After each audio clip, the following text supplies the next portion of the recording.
the boys with the golden stars. Well, once upon a time, there lived an emperor who had half a world all to himself to rule over. And in this world dwelt an old herd and his wife and their 3 daughters, Anna, Stana, and Laptitsa. Anna, the eldest, was so beautiful that when she took the sheep to pasture, they forgot to eat as long as she was walking with them. Stana, the second, was so beautiful that when she was driving the flock, the wolves protected the sheep. But Laptitsa, the youngest, with a skin as white as the foam on the milk, and with hair as soft as the finest lamb's wool, was as beautiful as both her sisters put together, as beautiful as she alone could be. One summer day, when the rays of the sun were pouring down on the earth, the 3 sisters went to the wood on the outskirts of the mountain to pick strawberries.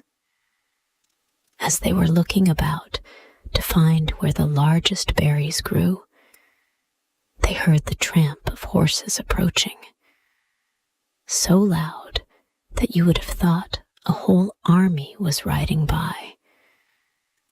But it was only the emperor going to hunt with his friends and attendants. They were all fine, handsome young men who sat their horses as if they were part of them.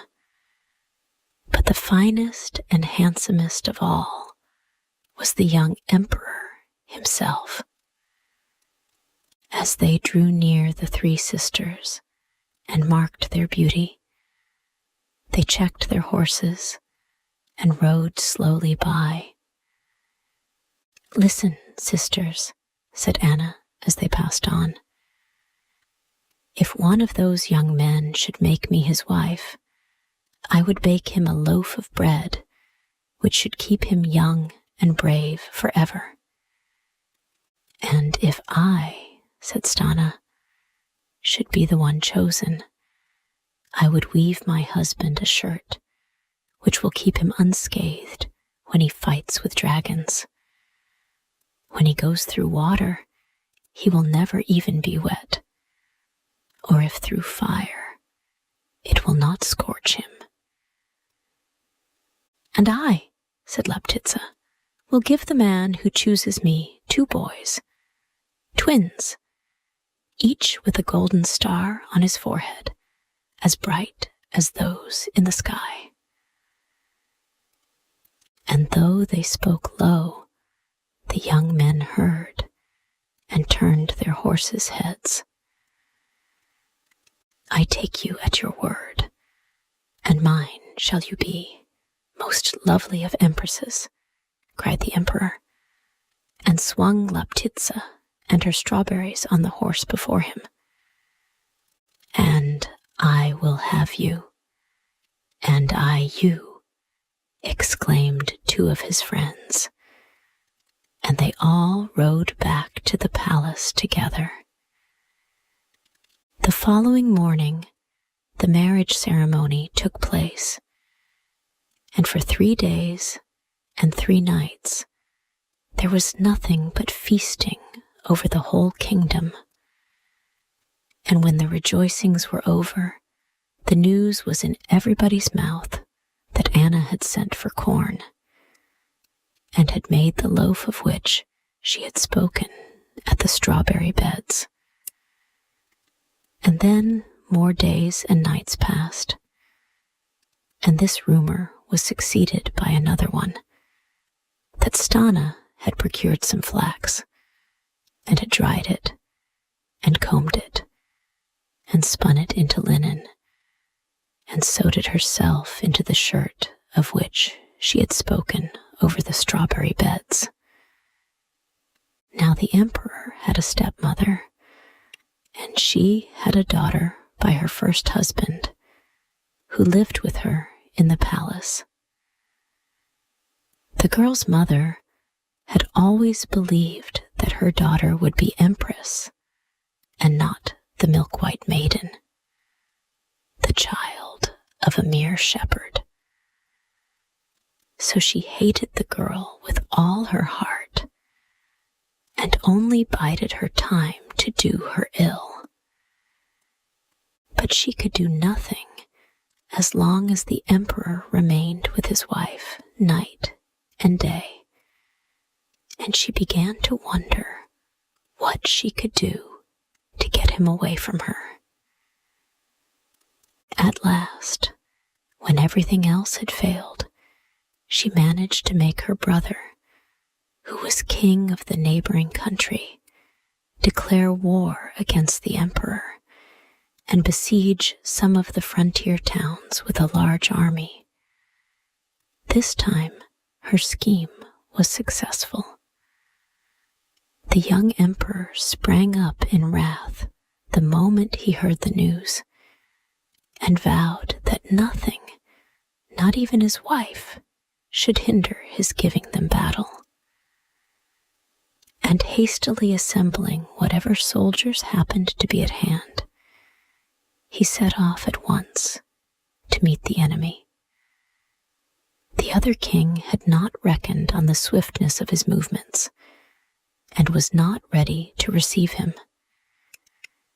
The emperor fell on him when he was off his guard and routed his army completely. Then, when victory was won and the terms of peace hastily drawn up, he rode home as fast as his horse would carry him and reached the palace on the third day. But early that morning, when the stars were growing pale in the sky, two little boys with golden hair and stars on their foreheads were born to Laptitsa. And the stepmother, who was watching, took them away and dug a hole in the corner of the palace under the windows of the emperor and put them in it, while in their stead she placed two little puppies. The emperor came into the palace, and when they told him the news, he went straight to Laptitsa's room. No words were needed. He saw with his own eyes that Laptitsa had not kept the promise she had made at the strawberry beds. And, though it nearly broke his heart, he must give orders for her punishment. So he went out sadly and told his guards that the empress was to be buried in the earth up to her neck, so that everyone might know what would happen to those who dared to deceive the emperor. Not many days after, the stepmother's wish was fulfilled. The emperor took her daughter to wife, and again the rejoicings lasted for 3 days and 3 nights. Let us now see what happened to the two little boys. The poor little babies had found no rest even in their graves. In the place where they had been buried, there sprang up 2 beautiful young aspens, and the stepmother, who hated the sight of the trees, which reminded her of her crime, gave orders that they should be uprooted. But the emperor heard of it and forbade the trees to be touched, saying, "Let them alone. I like to see them there. They are the finest aspens I have ever beheld." And the aspens grew as no aspens had ever grown before. In each day they added a year's growth, and each night they added a year's growth. And at dawn, when the stars faded out of the sky, they grew 3 years' growth in the twinkling of an eye, and their boughs swept across the palace windows. and when the wind moved them softly, the emperor would sit and listen to them all the day long. The stepmother knew what it all meant, and her mind never ceased from trying to invent some way of destroying the trees. It was not an easy thing, but a woman's will can press milk out of a stone, and her cunning will overcome heroes. What craft will not do soft words may attain, and if these do not succeed, there still remains the resource of tears. One morning, the Empress sat on the edge of her husband's bed and began to coax him with all sorts of pretty ways. It was some time before the bait took, but at length, even emperors are only men. Well, well, he said at last, have your way and cut down the trees, but out of one they shall make a bed for me, and out of the other one for you.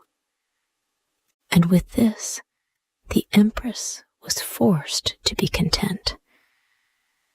The aspens were cut down next morning, and before night, the new bed had been placed in the Emperor's room. Now, when the Emperor lay down in it, he seemed as if he had grown 100 times heavier than usual, yet he felt a kind of calm that was quite new to him. But the Empress felt as if she was lying on thorns and nettles, and could not close her eyes. When the Emperor was fast asleep, the bed began to crack loudly, and to the Empress, each crack had a meaning. She felt as if she were listening to a language which no one but herself could understand. "Is it too heavy for you, little brother?" asked one of the beds. "Oh, no, it is not heavy at all," answered the bed in which the Emperor was sleeping. "I feel nothing but joy now that my beloved father rests over me." "It is very heavy for me," said the other bed, "for on me lies an evil soul." And so they talked on till the morning, the Empress listening all the while. By daybreak, the Empress had determined how to get rid of the beds. She would have 2 others made exactly like them, and when the Emperor had gone hunting, they should be placed in his room. This was done, and the aspen beds were burnt in a large fire, till only a little heap of ashes was left. Yet, while they were burning, the Empress seemed to hear the same words, which she alone could understand. Then she stooped and gathered up the ashes and scattered them to the 4 winds, so that they might blow over fresh lands and fresh seas, and nothing remain of them. But she had not seen that where the fire burnt brightest, 2 sparks flew up, and, after floating in the air for a few moments, fell down into the great river that flows through the heart of the country. Here, the sparks had turned into 2 little fishes with golden scales, and one was so exactly like the other that everyone could tell at the first glance that they must be twins. Early one morning, the Emperor's fishermen went down to the river to get some fish for their master's breakfast, and cast their nets into the stream. As the last star twinkled out of the sky, they drew them in, and among the multitude of fishes lay two with scales of gold, such as no man had ever looked on. They all gathered round and wondered, and after some talk, they decided that they would take the little fishes alive as they were, and give them as a present to the emperor. "Do not take us there, for that is whence we came, and yonder lies our destruction," said one of the fishes. "But what are we to do with you?" asked the fisherman. "Go and collect all the dew that lies on the leaves, and let us swim in it. Then lay us in the sun, and do not come near us till the sun's rays shall have dried off the dew," answered the other fish. The fisherman did as they told him, gathered the dew from the leaves, and let them swim in it, then put them to lie in the sun till the dew should be all dried up. And when he came back, what do you think he saw? Why, two boys, two beautiful young princes, with hair as golden as the stars on their foreheads, and each so like the other that at the first glance everyone would have known them for twins. The boys grew fast. In every day they grew a year's growth, and in every night another year's growth. But at dawn, when the stars were fading, they grew 3 years' growth in the twinkling of an eye.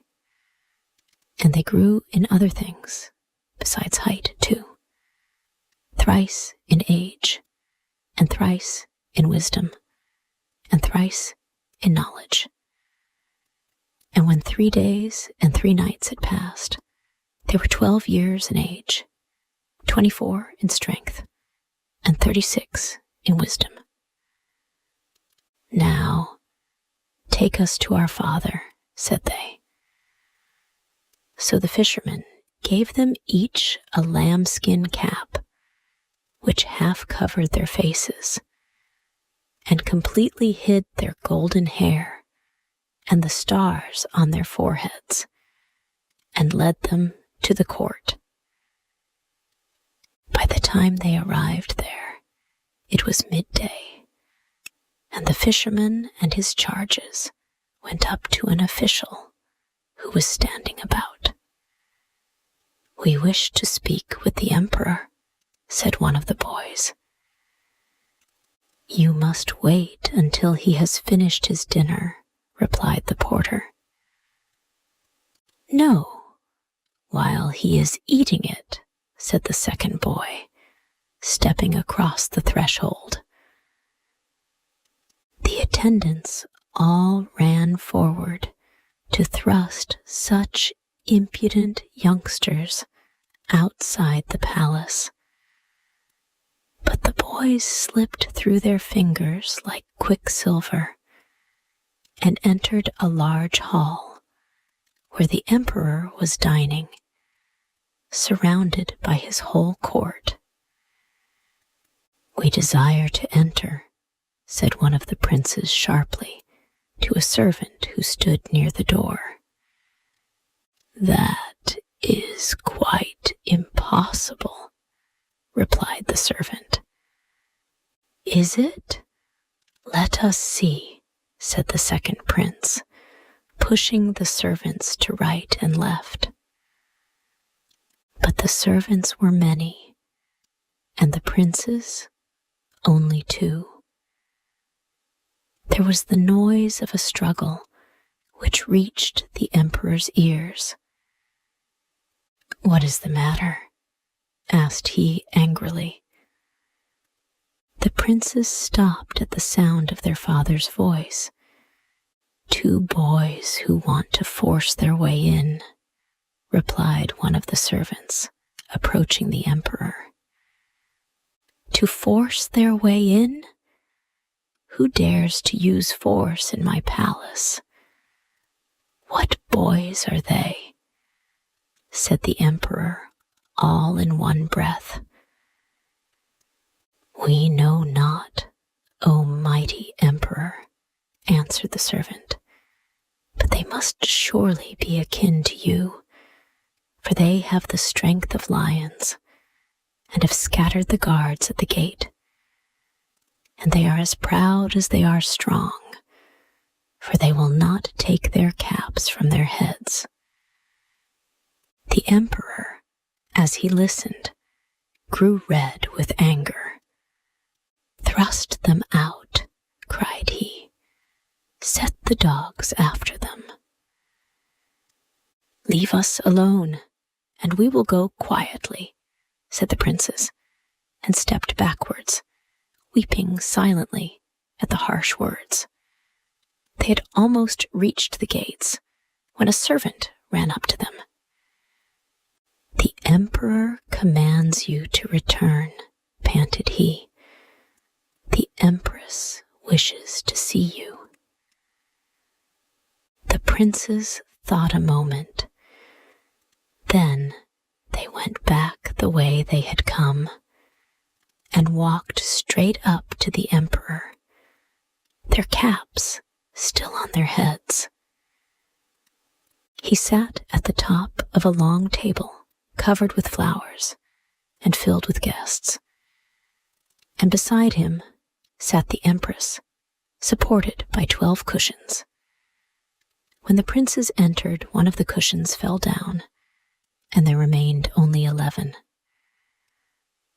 Take off your caps, said one of the courtiers.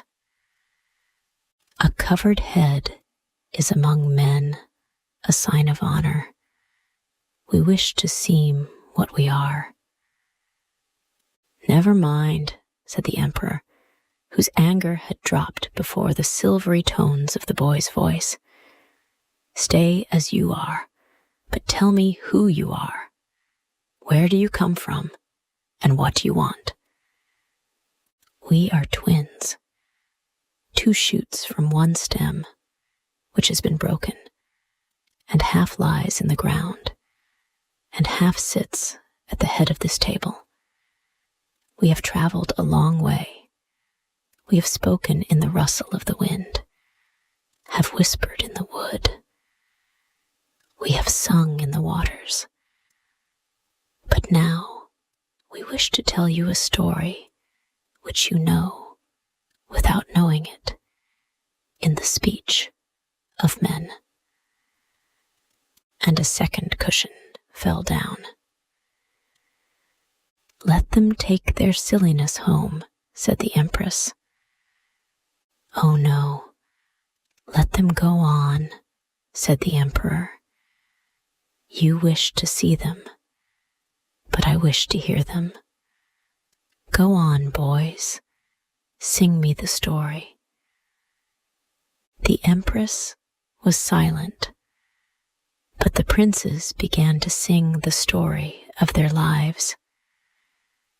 There was once an emperor, began they, and the third cushion fell down. When they reached the warlike expedition of the emperor, 3 of the cushions fell down at once. And when the tale was finished, there were no more cushions under the empress. But the moment that they lifted their caps and showed their golden hair and the golden stars, the eyes of the emperor and of all his guests were bent on them, and they could hardly bear the power of so many glances. And there happened in the end what should have happened in the beginning.